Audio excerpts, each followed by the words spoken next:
In the vast, unforgiving expanse of the Arizona Territory, the land doesn't just kill you with its heat or its predators. It tests your soul. For Elara Vance, a widow living on the edge of nowhere, survival was a quiet, lonely war waged every single day. She thought she had buried her heart with her husband and child, that all she had left was grit and memory. But on a blistering afternoon, the brittle silence of the desert was shattered by a sound that clawed its way into that buried place, the sound of a child crying. What she found would not only force her to face the wolves of the wilderness, but the far more dangerous wolves that walk on two legs, and set her on a collision course with a legendary Apache chief, culminating in a gift so sacred it was worth more than all the gold in the mountains. The sun was a merciless hammer over the Arizona Territory in the summer of 1878. It beat down on the cracked earth, bleaching the life from everything but the hardiest creosote and the most stubborn mesquite. For Elara Vance, the heat was just another layer of the silence that had become her life. Her homestead, a small, sturdy cabin of cottonwood logs she and her late husband Thomas had built with their own hands, was a lonely island in a sea of dust and rock nestled in the jagged foothills of the Chiricahua Mountains. It had been 2 years since the cholera had taken Thomas and their 4-year-old son, Samuel. 2 years of sunrises, met alone, of conversations, held only with her skittish mare, Dust Devil. The grief was no longer a raw, open wound, but a dull, persistent ache in her bones, a phantom limb she reached for in the dead of night. She worked the small plot of land, not for hope, but for routine.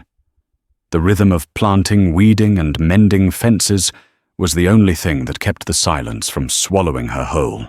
On this particular afternoon, Elara was splitting wood, the rhythmic thwack of the axe, a familiar counterpoint to the buzzing of cicadas. Sweat traced clean paths through the grime on her face and neck. She paused, leaning on the axe handle, to wipe her brow with the back of a worn leather glove. That's when she heard it. It wasn't the yip of a coyote or the cry of a hawk. It was thin, reedy, and full of a despair so profound it cut through the oppressive heat. A child's cry. Her heart seized in her chest, a painful, frantic flutter. It couldn't be. The nearest homestead was a day's ride east, the town of Redemption, 2 days west. No one traveled this close to the mountains unless they were lost or courting death. The Apache, the Chiricahua people whose land this truly was, were ghosts in these hills rarely seen, but always felt. A settler child wouldn't be out here alone. She stood perfectly still, straining her ears. The sound came again, weaker this time, almost carried away by the hot breeze. It was coming from the direction of the dry creek bed, a treacherous gash in the earth, tangled with thorny acacia and sharp-edged rocks. Every instinct screamed at her to ignore it. It could be a trap, a trick. The desert was full of them. But the sound was the ghost of her own Samuel, crying in the night for a cool drink of water. It was a sound she couldn't unhear, an echo of a life she had lost. Cursing herself for a fool, she grabbed the Winchester rifle leaning against the cabin wall, checked its load, and strode towards the sound, her worn boots kicking up puffs of red dust. As she drew closer to the creek bed, a new sound joined the crying, a low, guttural growl. Her blood ran cold. Wolves, not the solitary coyotes that plagued her chickens, but a pack. They were often driven mad by hunger and heat in the dry season. She slowed her pace, moving with a predator's stealth she had learned from 2 years of solitude. Peering over a cluster of sun-baked boulders, she saw the scene laid out below. A small boy, no older than Samuel would have been, was backed against a rock face. His face was streaked with tears and dirt, his black hair matted to his forehead. He wore only a breechcloth and worn moccasins. He was Apache. Circling him were 3 gaunt grey wolves. Their ribs showed through their dusty pelts, their tongues lolling saliva dripping from their jaws. They were not playing. They were closing in for the kill. One of them, the clear alpha, lunged. Without thinking, Elara raised the Winchester to her shoulder. The stock felt cool and solid against her cheek. She didn't aim for the lunging wolf. The boy was too close. She aimed for the one farthest to the left, leading it slightly as it paced. She squeezed the trigger. The crack of the rifle shot was like a physical blow against the silence. It echoed off the canyon walls, a deafening pronouncement of her presence. The wolf she'd aimed for yelped a high-pitched scream of pain as the bullet tore through its shoulder. It stumbled, fell, and scrambled away into the brush, leaving a trail of blood. The other 2 wolves, startled by the blast, froze. Their heads snapped up, yellow eyes fixing on her position atop the rocks. The alpha bared its teeth, a menacing snarl rumbling in its chest. It was weighing its options, the wounded prey below or the new threat above. The boy, shocked into silence by the gunshot, stared up at her with wide, terrified eyes. He was as scared of her as he was of the wolves. "Get back!" Elara yelled, her voice raw and unused. The words were for the wolves, but her eyes were on the boy. The alpha made its decision. A wounded boy was an easier meal than a human with a fire stick. It crouched, ready to spring. Elara didn't hesitate. She worked the lever action, the smooth, metallic schlick-schlack, a sound more reassuring than any prayer. She fired again. This time, the bullet hit the alpha square in the chest.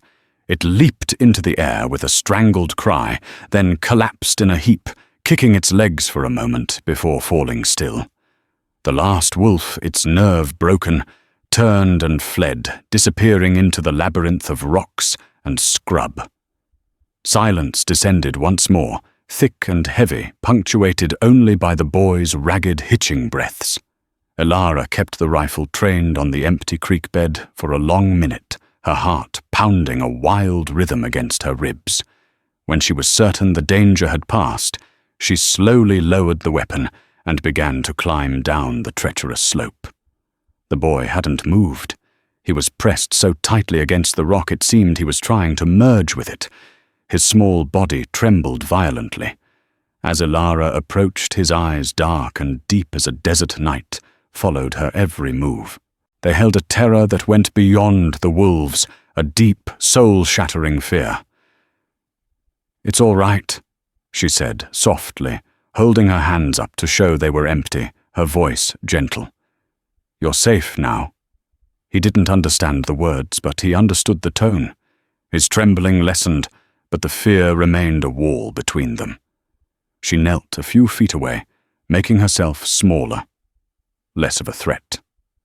She could see now that his arm was bleeding, not from a wolf bite, but from a long, shallow gash, as if he'd scraped it falling. His small chest rose and fell with panicked breaths. In his eyes, she was just another white person, another source of pain in a world that had clearly shown him nothing but. And in that moment, Elara Vance knew this was not the end of the trouble but the very beginning. She had saved him from the wolves, but a far greater challenge now lay before her, earning the trust of a child who had every reason in the world to hate her. Carrying the boy was out of the question. He flinched violently at her slightest move. Instead, Elara gestured for him to follow. Walking slowly and deliberately back toward her cabin, the Winchester held loosely in one hand. He hesitated, his small form a statue of indecision. He looked back at the empty creek bed, then at her. The setting sun was beginning to cast long, ominous shadows. The prospect of being left alone in the encroaching darkness was, it seemed, more terrifying than the strange white woman. With a visible swallow, he began to follow, keeping a careful distance of 10 paces between them. The walk back was a silent, tense affair. Elara was acutely aware of the small footsteps behind her. She thought of Samuel, of how he used to trail her like a shadow as she did her chores, his small hand clutching the hem of her dress. The memory was a sharp pang, a bitter mix of love and loss. This boy was nothing like Samuel. He was a child of the wilderness, his movements fluid and wary, his eyes constantly scanning the horizon. When they reached the cabin, he stopped dead at the edge of the cleared yard, regarding the log structure as if it were a cage. Dust Devil, her mare, whinnied softly from the small corral, and the boy's eyes darted towards the horse, a flicker of something other than fear in his expression. "This is my home," Ilara said, more to herself than to him. She propped the rifle by the door and went inside, leaving the door wide open. She moved with purpose, stoking the embers in the hearth and adding fresh kindling. A small flame flickered to life, pushing back the gathering gloom. She filled a kettle with water from the barrel and set it on the hook over the fire. From her meager pantry, she took out a strip of jerky and a handful of dried corn. It wasn't much, but it was all she had to offer. She turned and saw him standing in the doorway, a silhouette against the deep purple of the twilight sky. He hadn't crossed the threshold. He was watching her every move, his gaze sharp and intelligent. Ilara knew that forcing him inside would only shatter the fragile thread of compliance she had. So she took a wooden bowl, placed the jerky and corn inside, and set it on the ground just outside the door. Then she retreated to the far side of the single room and sat on her cot, making herself as non-threatening as possible. It was a long time before he moved. He watched her then, the bowl his small stomach likely racked with hunger. Finally, with a speed that startled her, he darted forward, snatched the bowl, and retreated to the edge of the yard near the shadows of the woodpile. He ate quickly, crouched low to the ground, never taking his eyes off her. The sight broke Ilara's heart. This wasn't a child. He was a feral creature, conditioned by trauma to expect violence from every corner. What had happened to him? Where were his people? When he finished, he set the bowl down and stayed where he was. The night grew darker, the air cooler. A coyote howled in the distance, a lonely, mournful sound. The boy flinched, pulling his knees tighter to his chest. Ilara took a clean rag and a small basin of warm water from the kettle. She walked slowly to the doorway and set them down next to the empty bowl. She pointed to the gash on his arm. "For your arm," she said softly. "It needs cleaning." She backed away again, giving him his space. He watched her, then looked at the basin. He touched the water tentatively with his fingertips, then began to clumsily clean the wound. He winced, but his movements were steady and sure. He had clearly tended to his own injuries before. That night, Ilara slept on the floor by the cold hearth, leaving her cot for him. She didn't expect him to use it. She simply wanted to offer it. She lay awake for hours, listening to the sounds of the night, every snap of a twig outside, setting her nerves on edge. Sometime in the deep hours before dawn, she heard a soft shuffling. She cracked her eyes open just enough to see his small shape slip through the doorway. He didn't go to the cot. He curled up on the bearskin rug she kept in front of the fireplace, as far from her as he could get, while still being inside. It was a small victory, but it felt monumental. The next few days fell into a strange, silent routine. Ilara went about her chores, always aware of the boy's presence. He never spoke a word. He watched her feed the chickens, his eyes wide with a child's curiosity. He watched her mend a saddle strap, his head tilted, as if memorizing the motions.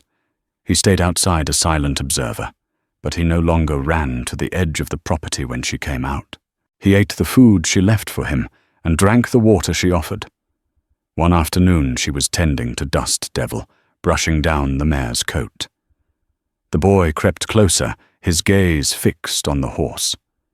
Ilara held out the brush to him. "You can try if you like," she offered. He stared at the brush, then at her, then at the horse. Slowly, tentatively, he reached out and took it. He approached the mare not with the caution of a stranger, but with a quiet confidence. He spoke to the horse, a series of soft, clicking sounds, and a single whispered word in a language she didn't understand. The mare usually skittish around anyone, but Ilara lowered her head and stood perfectly still. The boy began to brush her flank with long, gentle strokes. A small smile touched Ilara's lips for the first time in what felt like an eternity. In that simple act, she saw not a wild thing, but a boy who knew horses, who possessed a gentleness that the world had tried to beat out of him. Later that day, as she worked in her small garden, he came and stood beside her. He pointed to a squash vine. "Day," he said, his voice a quiet rasp. He then pointed to himself. "Nantan." Ilara stopped her work, her heart thumping. He had given her 2 words. Enter the people, the Apache name for themselves, and his name, Nantan. She pointed to the vine, repeating his word as best she could. Then she pointed to herself. Ilara. He watched her lips, then whispered it. Ilara. It was a bridge. A thin, fragile bridge built of a single word, but it spanned the vast chasm of fear and suspicion between them. For the first time since she'd found him, Nantan didn't look at her like she was a monster. He looked at her like she was a person. And in his dark eyes, Ilara felt a flicker of the maternal warmth she thought had died with Samuel. She was no longer just a survivor.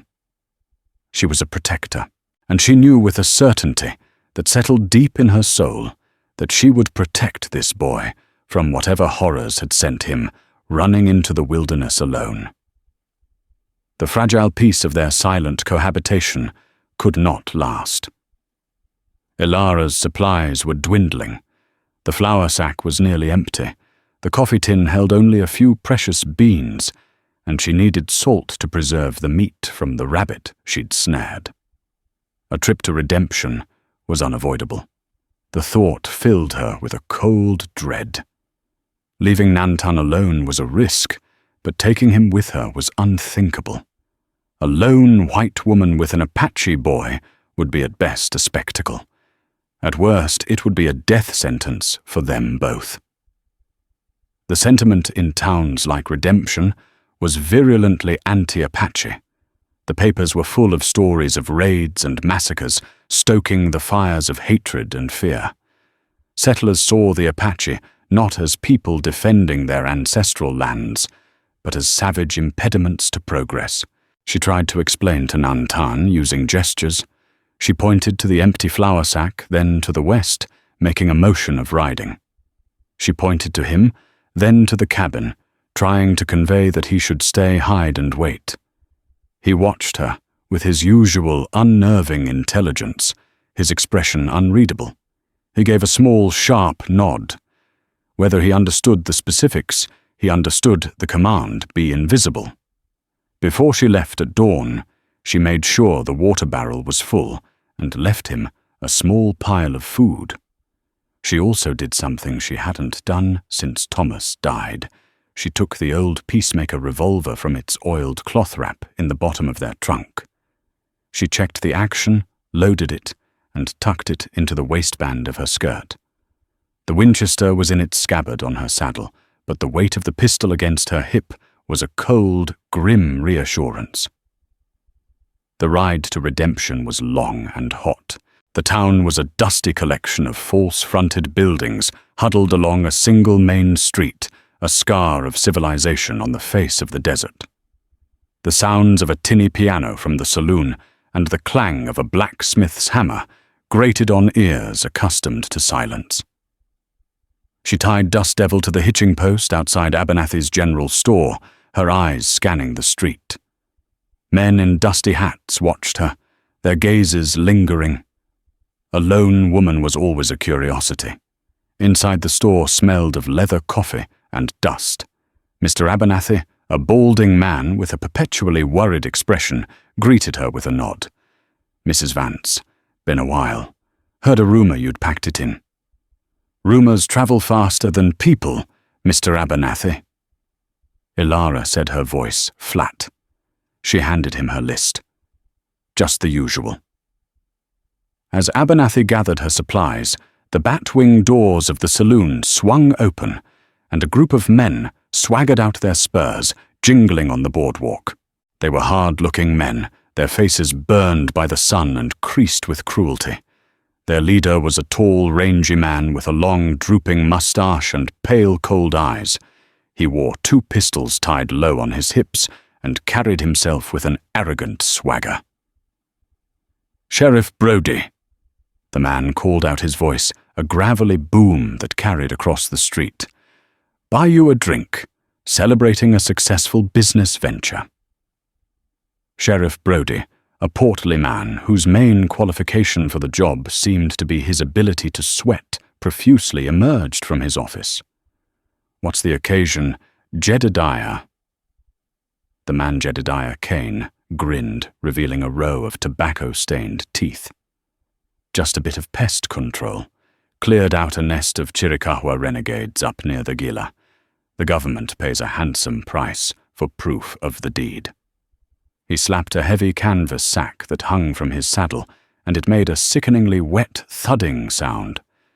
Several men in his party laughed. Ilara froze her back to the door, her hand hovering over a bolt of calico.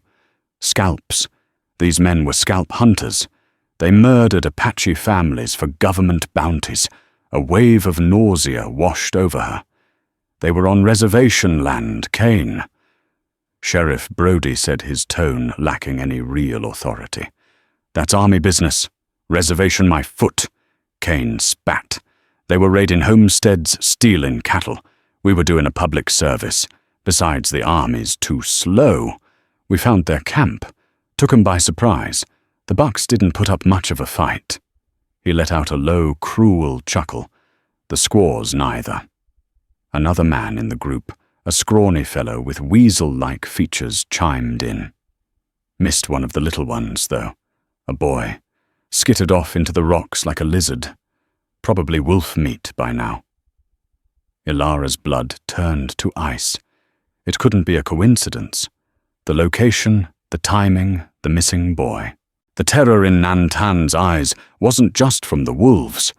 It was the memory of watching his family being slaughtered by these animals.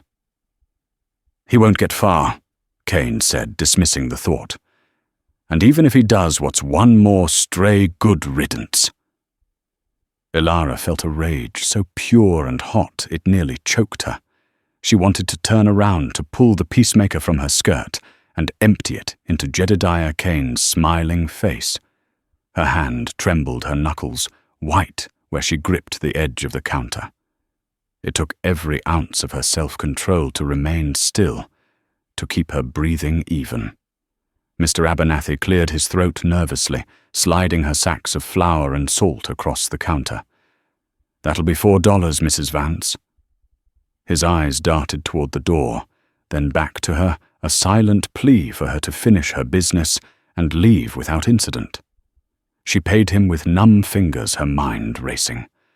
Kane and his men were here in redemption. They thought Nantan was dead. But what if they heard a rumor? What if someone had seen smoke from her chimney and got curious? Her isolated homestead, once a sanctuary of solitude, now felt like a trap. She loaded her supplies onto the mare, her movements stiff and jerky. She could feel Kane's eyes on her, a cold, appraising stare that made her skin crawl. She swung herself into the saddle without meeting his gaze and nudged Dust Devil into a walk, forcing herself not to bolt into a gallop until she was clear of the town. The ride home was a blur of fear and fury. The world had suddenly become a much smaller, more dangerous place. This was no longer just about sheltering a lost boy. Nantan was a survivor of a massacre. He was a witness, and the men who had murdered his family were celebrating their bloody work less than a day's ride from her cabin. She wasn't just protecting a child now. She was hiding him from monsters, and she knew, with the chilling certainty of a prophet, that those monsters would eventually come looking for him. The scent of blood money was strong, and men like Jedediah Cain would follow it to the very gates of hell. Ilara rode Dust Devil harder than she ever had before the pounding of the mare's hooves, a desperate drumbeat against the earth. Every shadow seemed to hold a threat. Every gust of wind sounded like a pursuing rider. When her cabin finally came into view, a small dark shape against the bleeding sunset. She felt a surge of relief so powerful it almost buckled her knees. Nantan was where she had left him, huddled near the corral. But he wasn't idle. In his hands was a small, crudely carved bird, whittled from a piece of scrap wood with a sharp piece of flint. When he saw her, he shot to his feet, dropping the bird, and Flint, his body tensed to flee. The sight of his fear, now fully understood, twisted a knife in Ilara's gut. She dismounted her movements, slow and deliberate. "It's all right, Nantan. I'm back. You're safe." He watched as she unloaded the supplies, his eyes wide and questioning. He had survived. The first test was passed. But as she worked, a new cold resolve settled over her. The passive defense of the last few days was no longer enough. She had to prepare for a storm. That night, she didn't just bank the fire. She showed Nantan how to douse it completely, leaving no telltale smoke. They ate a cold meal of jerky and hardtack. She explained with gestures, a hand held to her ear for listening, a finger to her lips for silence. From now on, they would live like ghosts. The following days were filled with a tense, focused energy. Ilara wasn't just a homesteader anymore. She was a quartermaster preparing for a siege. She cleaned and oiled the Winchester and the Peacemaker until they gleamed. She counted her cartridges, 47 for the rifle, 18 for the pistol. Not enough. Not nearly enough if Cain brought his whole gang. She took Nantan with her as she worked the perimeter of her land. She showed him the best places to hide a shallow cave hidden behind a curtain of desert willow, a narrow crevice between two massive boulders, the thickest part of the mesquite grove. She established a signal, a single sharp whistle like that of a canyon wren. If he heard it, he was to run to the nearest hiding place and not make a sound until she came for him. He watched her, his young face grim, and mimicked the whistle perfectly. He understood the stakes. This was a game of survival, a game his people had played for generations. A week passed. The silence of the desert returned, but it was different now. It was a listening silence, pregnant with unspoken threats. Ilara found herself sleeping in shifts, waking at the slightest sound, the Peacemaker resting on the stool beside her cot. Nantan, too, seemed to have an almost supernatural awareness. He would often freeze his head cocked, listening to something on the wind that she couldn't hear. The hunter's whisper came not on the wind, but on the back of a horse. It was a lone rider, a prospector by the name of Silas Croft, who sometimes passed by her homestead on his way to the mountains. He was a harmless old man with a long white beard and eyes addled by sun and solitude. He stopped for water, as he always did.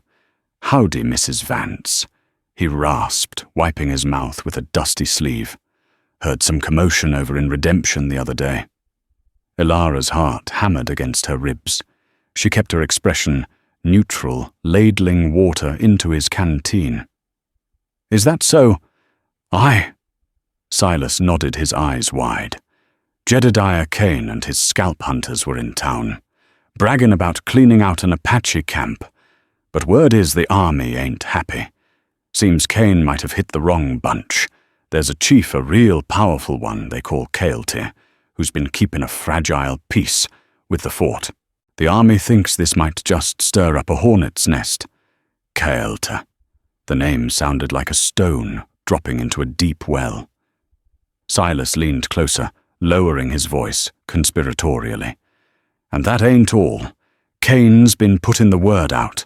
The little brave that got away, turns out he might be important. Real important. Cain's offering $50 gold coin to anyone with information. Says the boy is a dangerous renegade in the making. $50. It was a fortune. Enough to make a desperate man sell his own mother. Enough to make someone ride out and check on the reclusive widow in the foothills, the one who hadn't been to town in months, before suddenly showing up last week, looking spooked. Ilara thanked Silas for the news, her voice a dry whisper. She watched him ride away until he was a tiny speck on the horizon. The moment he was gone, she moved. Nantan? Her voice was sharp, urgent. He emerged from behind the cabin, his flint knife in his hand. He had heard. He knew. Inside. Now. She barred the heavy wooden door and shuttered the single window, plunging the cabin into a dim, stuffy twilight. The trap was set. The bait was out, and the hunters were coming. She grabbed a half-empty sack of grain and dragged it beneath the window, creating a makeshift parapet. She rested the Winchester's barrel on it, the metal cool against her trembling hands. Through a small crack in the shutter, she could see the vast, empty landscape. It looked peaceful, serene, but she knew better. Out there somewhere, Cain was sniffing the air, catching the scent of gold. Nantan moved to the other side of the cabin, near the hearth. He had taken her largest butcher knife from the block. He held it in his small hands, his knuckles white. He wasn't crying. His face was a mask of cold, ancient fury. In his eyes, she saw the reflection of a warrior, the son of a chief. He was ready to fight for his life. And so was she. The grief for her lost family had hollowed her out, but Nantan had filled that empty space with a fierce, protective purpose. They had come for his family once.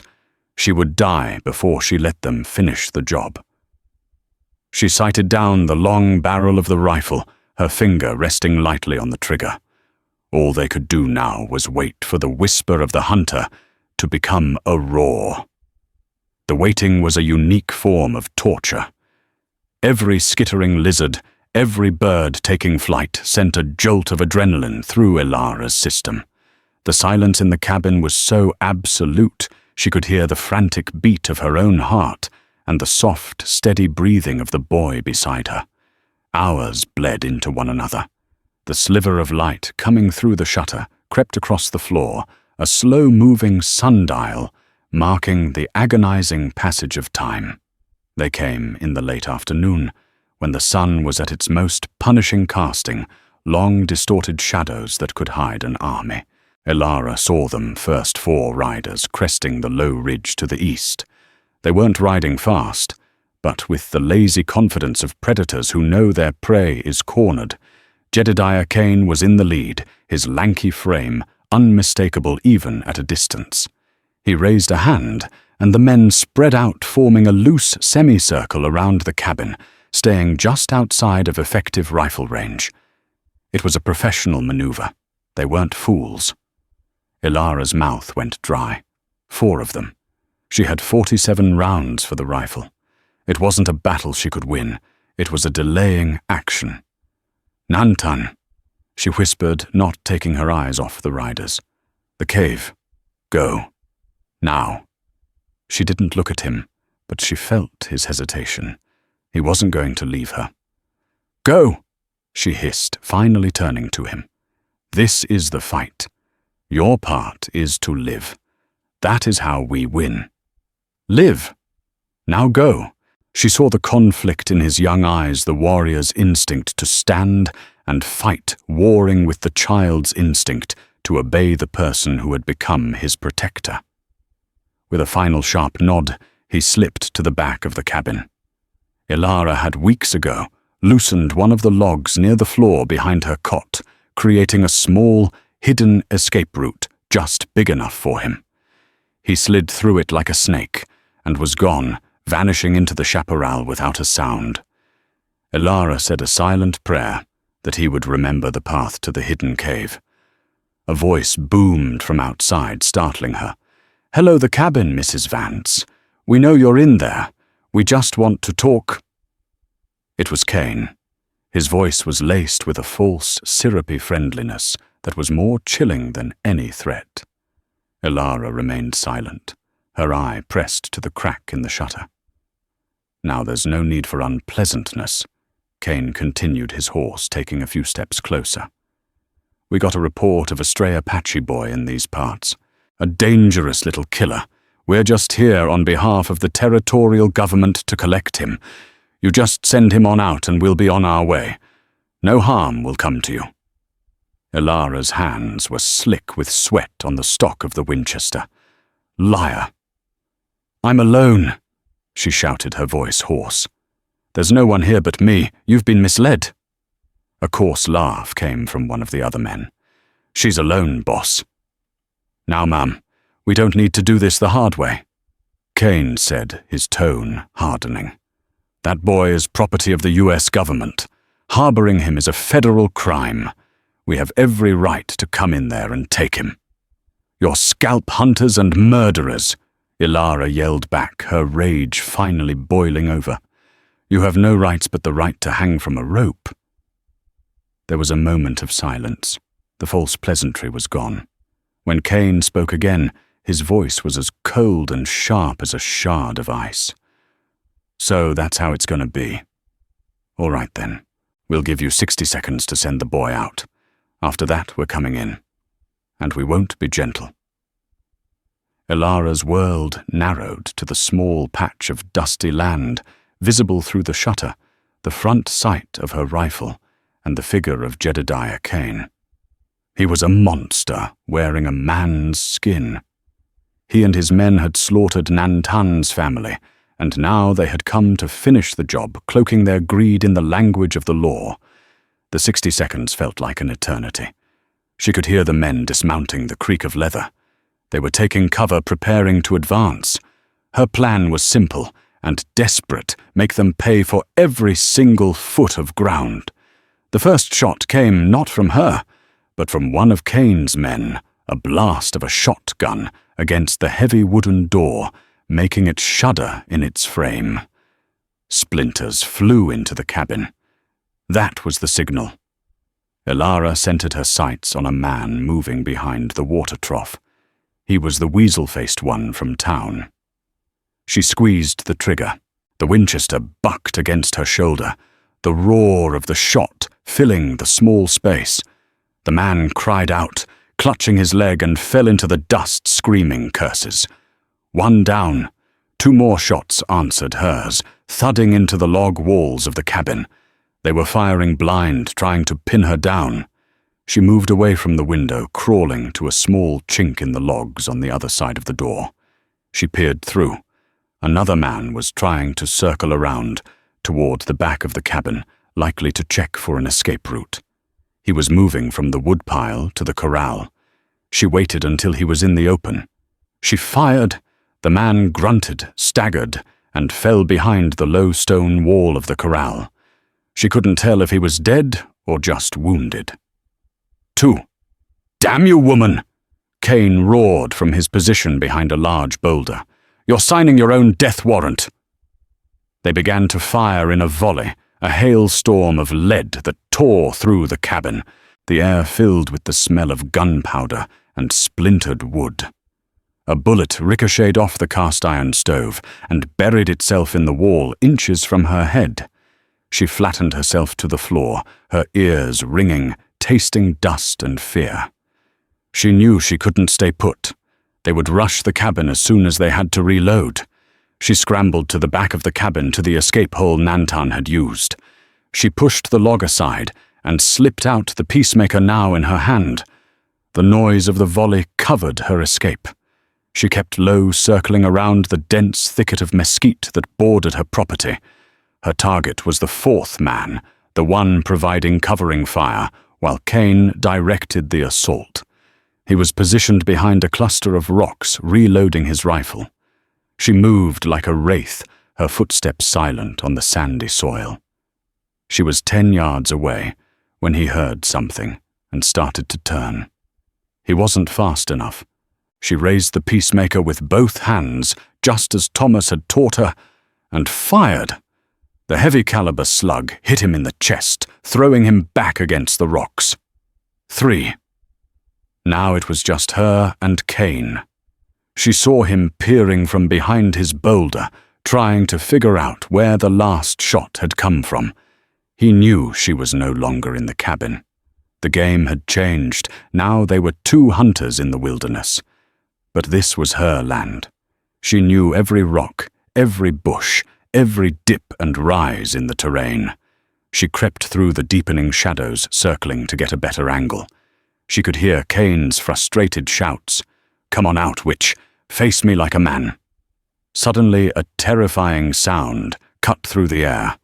It wasn't a gunshot. It was a child's scream, a scream of pure terror. Ilara's heart stopped. Nantan. Kane must have found him. He must have doubled back. It was a trap. He had used the siege on the cabin as a distraction to hunt for the boy. The scream came from the direction of the dry creek bed, the very place she had found him. Forgetting all caution, Ilara broke from cover and ran. She crashed through the brush thorns, tearing at her clothes and skin. The setting sun blinded her, but she ran toward the sound, her mind a maelstrom of panic. She burst into the clearing by the creek bed and saw them. Nantan was struggling fiercely in Kane's grip. The boy had the butcher knife and had managed to slash a long cut across Kane's forearm, but the man held him fast. One arm wrapped around the boy's chest, a long-bladed knife pressed against his throat. "Drop the gun, Mrs. Vance." Kane snarled his face, contorted in a mask of pain and fury. Blood dripped from his arm into the dust. "Drop it or the boy dies right here."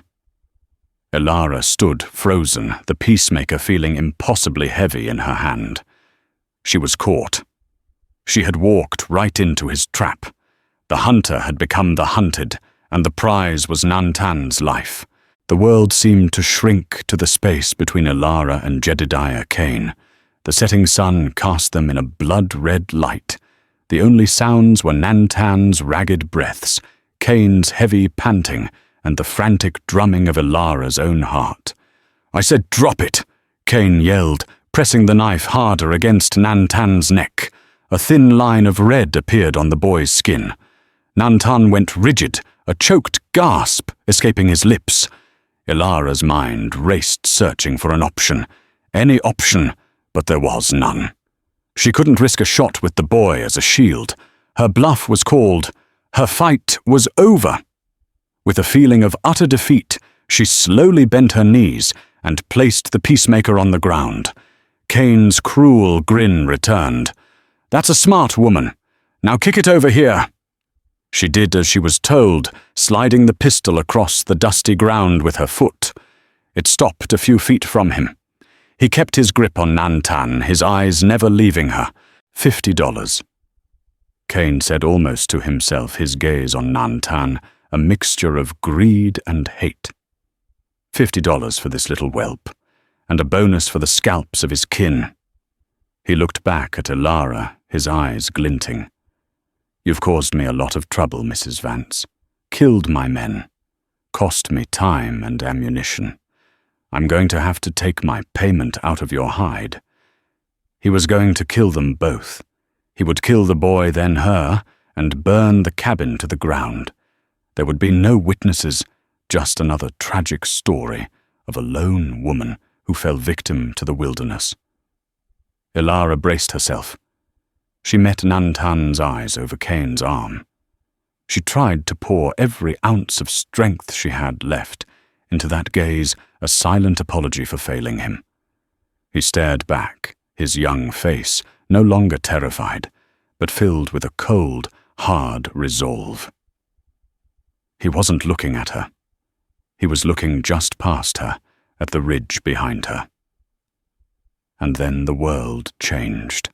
There was no sound, no warning. One moment the ridge was empty, bathed in the dying light of the sun.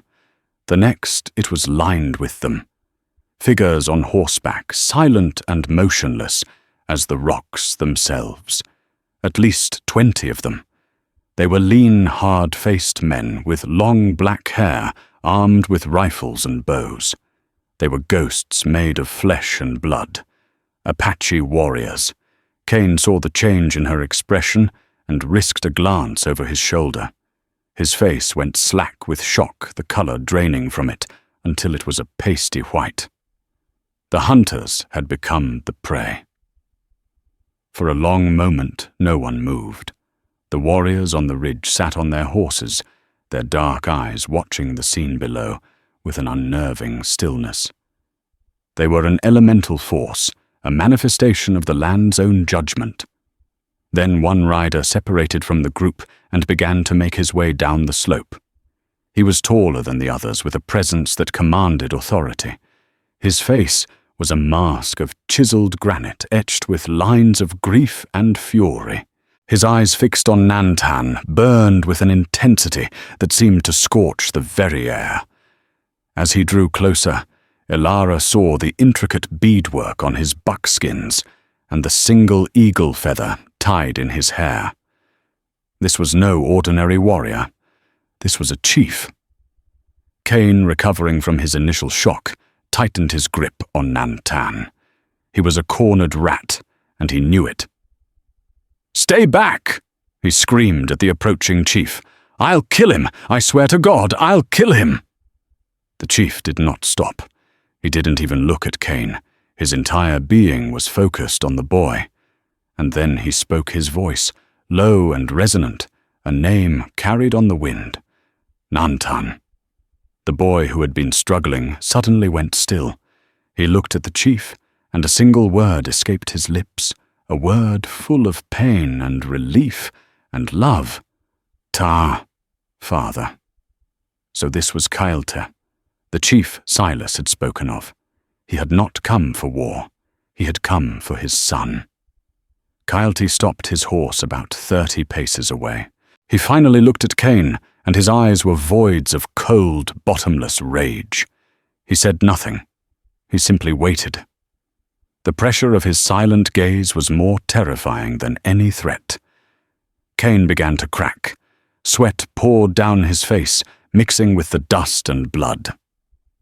"What do you want, gold horses? You can have them, just let me go!" Kailte dismounted his movements, fluid and deliberate. He began to walk forward. "I'll do it!" Cain shrieked, his voice cracking with hysteria. He pulled Nantan tighter, the knife digging deeper. And in that instant, Nantan acted. With a speed that defied his size, he drove his head backward, smashing it into Cain's nose with a sickening crunch. Cain howled in pain, his grip instinctively loosening for a fraction of a second. It was all Nantan needed. He twisted, biting down hard on the hand that held the knife. Cain screamed and released him, stumbling back, clutching his bleeding face. Nantan scrambled away, running toward his father. For a heartbeat, Cain stood stunned. Then, his face a mask of pure hate, he lunged for the peacemaker lying in the dust. He never reached it. An arrow appearing, as if from nowhere, materialized in his chest with a soft thump. It sprouted from him like a strange feathered plant. He looked down at it in disbelief, his mouth opening, but no sound coming out. Another arrow took him in the throat.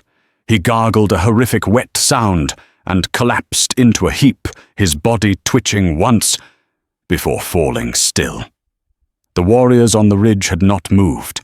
The arrows had come from Kailte himself, who now held a bow in his hand, another arrow already knocked. Silence fell once more. Nantan reached his father, burying his face in the man's buckskin leggings, his small body finally succumbing to racking sobs.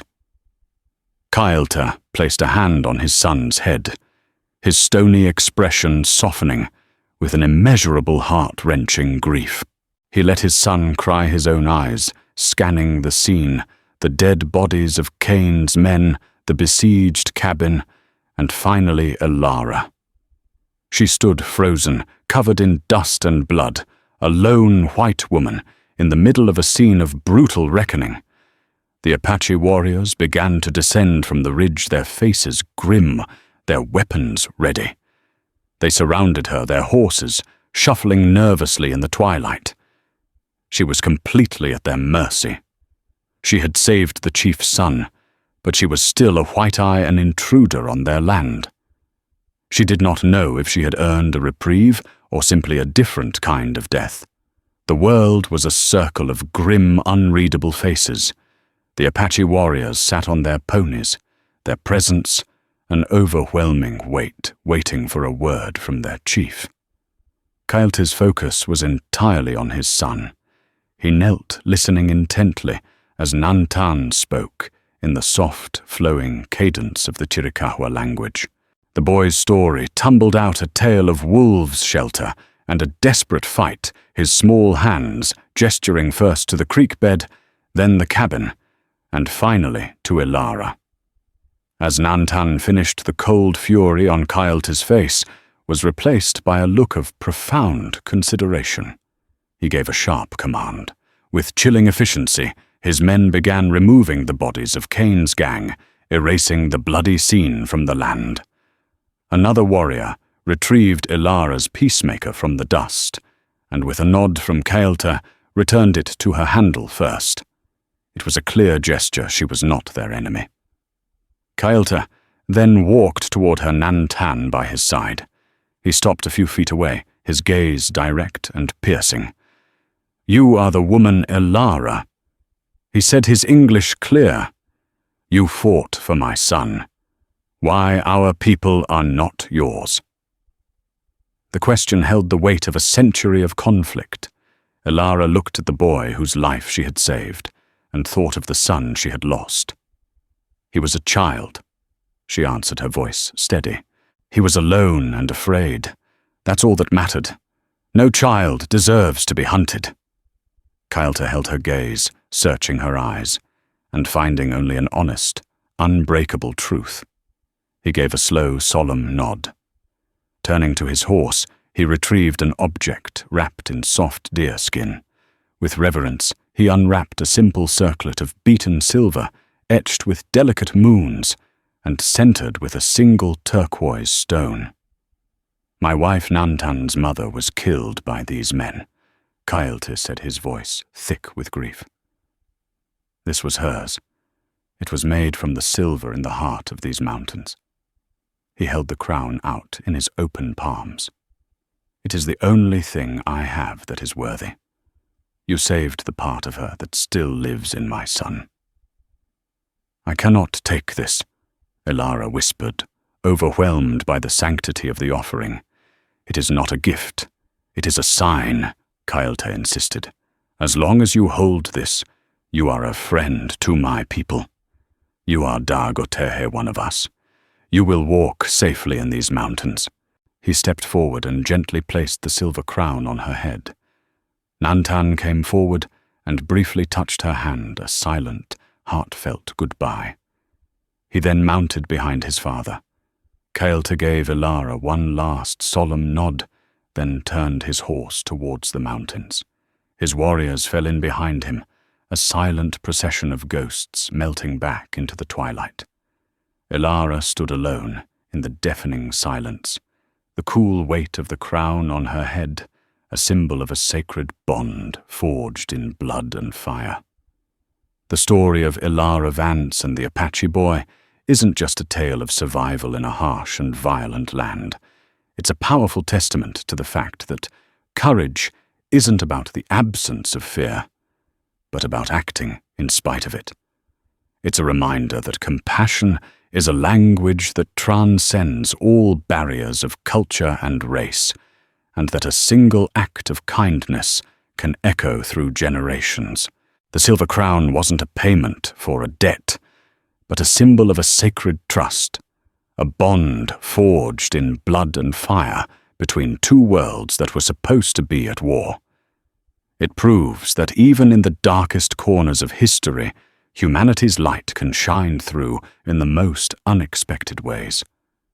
If this story of bravery, sacrifice, and the unlikely bonds forged in the Old West moved you, please help us share it. Hit that like button. Share it with someone who appreciates a powerful story, and be sure to subscribe to our channel. Your support allows us to keep digging up and telling these incredible tales from a time gone by. Click that subscribe button and ring the bell so you won't miss our next journey into the past. Thank you for listening.